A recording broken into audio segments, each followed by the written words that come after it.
Most Christians know more about the history of their country than they do about the history of Christianity.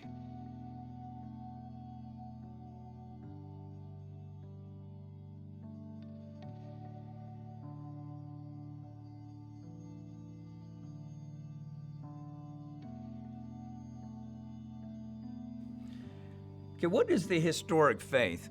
Paul told Timothy, he said, "The things that you have heard from me among many witnesses, commit these to faithful men who will be able to teach others also." So there was a faith that was complete. Paul had taught it to Timothy in front of a lot of witnesses. It wasn't something secret, something that, all kinds of people knew. And it wasn't just Paul, it was all of the apostles teaching this. And he trained Timothy so Timothy could train the next generation and hand the faith to them. And he said, prepare them so that they can teach others also. So this would be passed from one generation to the next. So the faith was complete by the time the last apostle died, John, which would have been around the year 100 AD. And we just have to go back and see, what did Christians believe at that time period? Obviously, the New Testament is our best witness. It's our only inspired witness to what the historic faith was. The problem is that today you have thousands and thousands of different churches, denominations, sects.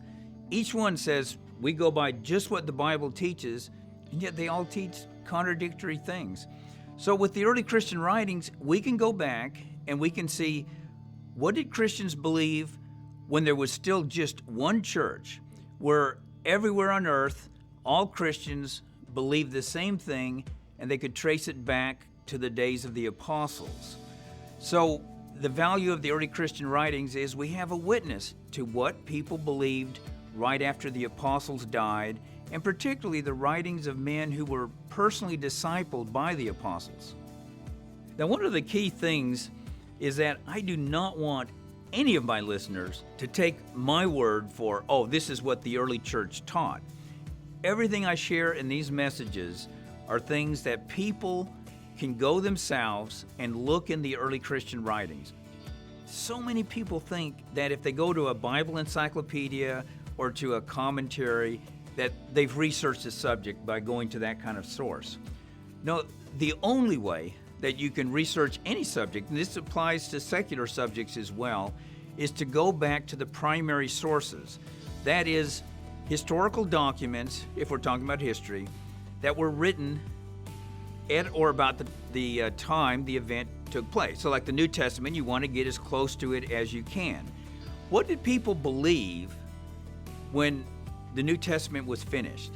The people who lived right in that time period, just after that, who heard it from the apostles, how did they understand the Greek? How did they understand the setting of the New Testament? So that's one requirement, is using a primary source. The second is you have to start with a blank slate. If you already have your mind made up of what the historic faith is or what the New Testament teaches, then you're not going to get anywhere with any kind of research. You're just going to be looking for things that bolster your own view. So you've got to start off with a blank slate. Look, I may be totally wrong on this matter. Let me see what people believed in the beginning. This isn't about head knowledge. Reading the early Christian writings totally changed my life. I thought I was a strong, zealous Christian up until the time I read their witness, and then I realized, boy, if I'd lived in the church back in those days, I would be considered a backslidden, really washed out Christian. So it really took me back into the New Testament and made me seriously look at what Jesus Christ was saying, what his apostles were saying.